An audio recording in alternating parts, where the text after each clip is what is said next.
CPR has saved Jensen's life more than one time. Search out local EMTs Yes. or anybody local that can actually show you how to really do this. Yes. Hello, MTM fam. Welcome to the vlog today. We haven't done a sit down like me and you talking for a really long time. It's been a minute. It's been a long minute. So we're gonna do it today, and it's just something that we feel is super important, and we'll kind of talk about why. So today I realized that it was the 3-year anniversary. So 3 years ago today was the day that Jensen had that really bad airway collapse when we were at Chick-fil-A, and he had to receive CPR to basically survive what was going on. And because of that, I mean, we've talked about it a lot, so we don't really want to dwell on what happened that day. If you guys want to know what happened that day, we can link the video. We really just want to focus on what we went through and how we can use our experience to help other people. CPR has saved Jensen's life more than one time. I mean, Derek went through that personally with himself doing the CPR. We want to help spread the knowledge and awareness to infant CPR, because if you're not practicing it regularly, I can guarantee when you're in a scary situation, you forget, right? Like you're like, everything that I ever knew left my brain because you're stressed. Yeah, you're panicked, and it gets hard. And even for ourselves, like it's just a good refresher. We haven't talked about it for a while, and obviously we don't have an infant anymore, but a lot of it still applies. Still so relevant, it's a good top of mind. referral, like review. I said referral. That's okay. Review for everybody. First of all, if you have a baby in your home, I recommend getting this little kit. It's an infant CPR kit, and it's from the American Heart Association. You can see right there. I don't know if it's focusing or not. The American Heart Association. I think these kits maybe are like $30 or $40. It's a way that you can actually practice doing the CPR. If you have kids, they can actually practice doing the CPR. I think this is a good kit. It has a DVD with it. It has little instruction manuals. And best of all, it comes with a little baby. And real life-size baby, yes, which I think does make a big difference. They try to make this as realistic as possible, and which just in that situation, I think it just helps kind of muscle memory with what's going on with the habits and the practicing that you've been doing. Yes. So here's our little blow-up baby. What should we name him? What should we name our baby? I don't know. I love to call babies baby because I love name babies. Baby. First of all, we have both been in this stressful situations, Jensen's, and one of the first times we actually gave Jensen rescue breaths at our house. He didn't receive full-blown CPR this time. We forgot a really important step, because when you have a toddler, a little tiny baby, and you're a grown-up and you need to work, like you need to help them, you kneel on the ground and you want to bring the baby to you. So you'll set the baby like on a couch or on the ottoman or something like that. And the baby's actually supposed to be on a hard surface, because when you're pushing on their body, you don't want the whole surface moving to be absorbed. Yes. So if you want them to be up higher, you should set them up like on a counter, or you just need to go down on the floor to them. We also need to announce that we are not CPR certified. Oh, Consult a professional. We're just doing this to bring awareness. Yes, you're not getting certified to do this. Typically, anything is better than nothing. I mean, the first overall step is do your very best not to panic. Yes. Which again is easier said than done, because some of the rescue breaths and some of the times that we're just trying to figure out what to even do, it really does help if you can just stay calm. Yep. And that's why practicing you think more clearly. Yes, that's why practicing it helps. So set the baby on a hard surface, and you're going to use your 2 fingers right in the very middle of their chest. Derek's hands are going to be this hard surface. And you just press down, and you're going to press down like 1 inch to 1.5 inches. And when you have the doll actually makes a popping sound. I'll let you hear it. You can hear that. It's just like a little pop when you do it the right way. See, I can't even push on it without. It just makes a little popping sound, So you know that you press deep enough. It's a little bit harder than you think. I think that's something everybody says. They had to push harder than they thought they actually would have. The pumping of the heart is actually the most important part. So if you're doing it and you can't remember, well, how many times am I supposed to do this? How many times, like, the pump, keeping the blood flow to their body, to their organs, to their brain is literally the most important thing. If you remember anything, remember to do the chest compressions. So you're gonna do that. If it was a bigger person, you would use 2 hands. Don't be afraid like to bruise them or like that you're doing it too hard, because you're saving their life. So don't worry about that. You want to be aware, obviously, and again, we are not professionals, and we're just kind of giving some of our 2 cents on the situation. But at what point do you call for help? That's a hard thing. Like when you decide to call 911 is really a tricky part of the situation, because you don't know. You're like, okay, am I going to be able to help them? You kind of get this sense of like, I don't want to call them if they're going to be okay.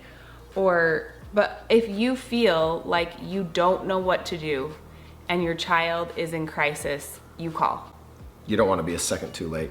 The reason that I say that specifically, we were talking about this before the video, is typically, I mean, we have 5 kids. So with all of our other 4 kids, anytime that they were kind of choking or something at the dinner table, I've never really had a panic button in me. It never really scared me enough to even think about really calling 911. With Jensen, especially that one time where he was choking so much that he actually passed out, he was unconscious in my arms, and there kind of came this commitment point where I finally had to call 911. In the beginning, it was like, oh, yeah. And you're also not extremely aware of your thoughts at the time. There are so many different thoughts and emotions that are flooding through your mind and your body. But I do remember there finally came a point where I realized I do not have control, and I was very scared. And I remember specifically saying, I'm losing him, because he was getting very blue and he was passing out. His eyes were starting to roll into the back of his head, and he completely passed out. Called 911, and one of the biggest things for me that really helped in that situation was her, the operator on the other line, talking me through the different steps. I was doing all of the steps, but it was happening so fast. And here's the other thing too, that people don't realize until they've actually performed CPR. In a way, you're trying to do all of the steps at one time. It's like you want to do everything. I mean, like you're saying, the number one most important thing is to do your very best to continue circulating blood to the brain and the organs. So pumping the heart, they found that's the most important thing. But in my mind, I was like, okay, I want to do that, but I also want to get the food out of his trachea. I want to blow oxygen into his lungs. I want to do all of the things at this anyway. And so she really helped me mentally focus on each. It was a step-by-step process that she walked me through, and I truly believe that is what saved his life. There are a lot of steps, but we're not talking about all the things like you could do back blows if you thought they were choking, all those things. We're not really focusing on that. We're focusing on CPR. So as soon as you're to the point where you have to deliver CPR, you've done all the other things. Like we said, you lay them down, you're gonna wanna pull their neck back to open up their airway. And so you just kind of pull their chin back just a little bit. Then you start your compressions, and then when you breathe in their mouth, you can kind of hold their little chin up. When you're doing rescue breaths for an infant, you just do 2 breaths, and you actually cover their nose and mouth with your mouth. You don't wanna do a huge big breath, because think about your lungs compared to a baby's lungs.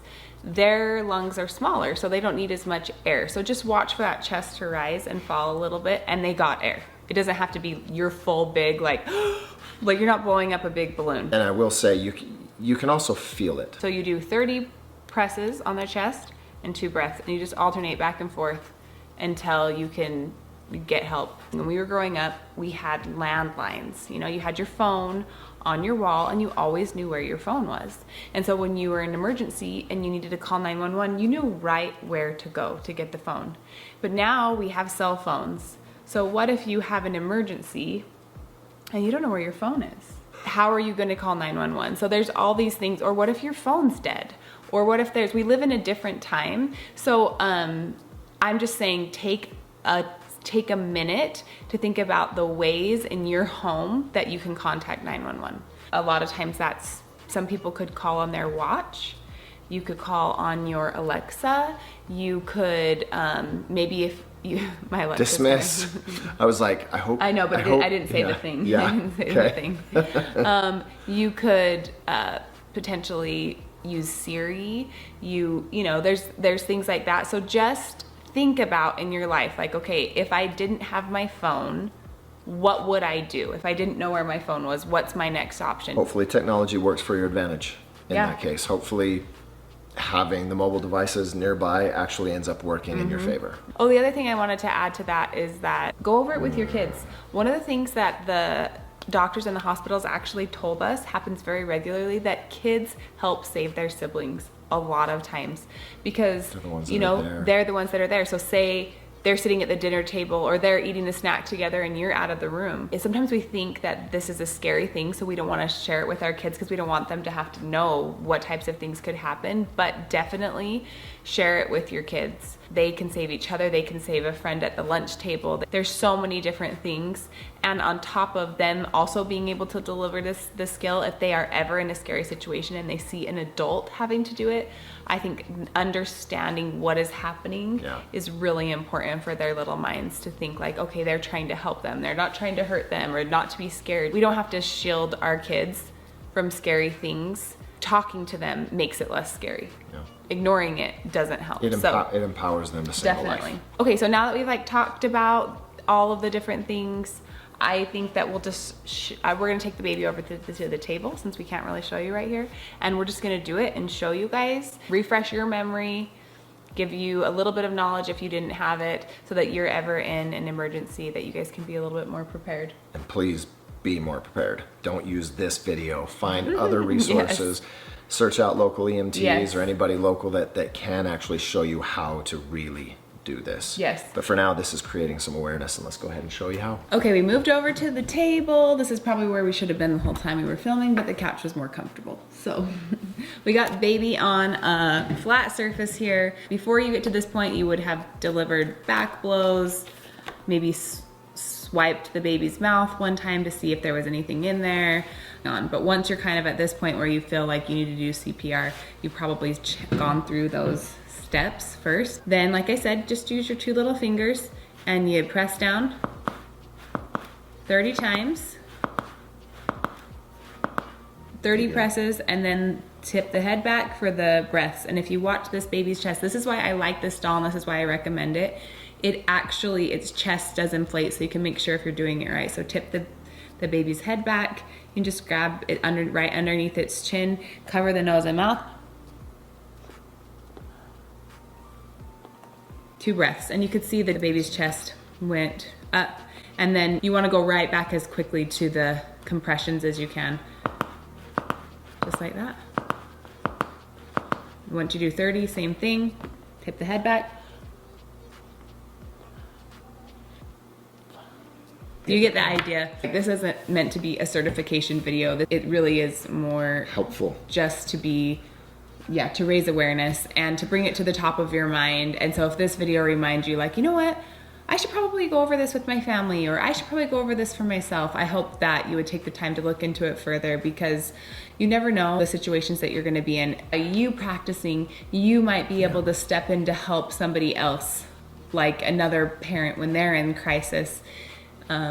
You might be the gift for them in that moment, because you might be able to keep a clearer head. So this really isn't even just about you and your kids, it's about the community that you're in, and just having knowledge, and knowledge is power. All right, well, thanks for going over this with us. I know this was a totally different video for us, but it is something that we feel passionate about. We feel passionate about making sure that our kids are safe, that we have knowledge, and we hope that you never have to use it. We really hope that you never have to use it, but we hope that if you do, you can be prepared. So, amen to that. Thanks for watching. Whoa, did the lights just flicker? It just flickered. It is snowing outside. There's a storm, There's so a big storm we're gonna lose outside. power.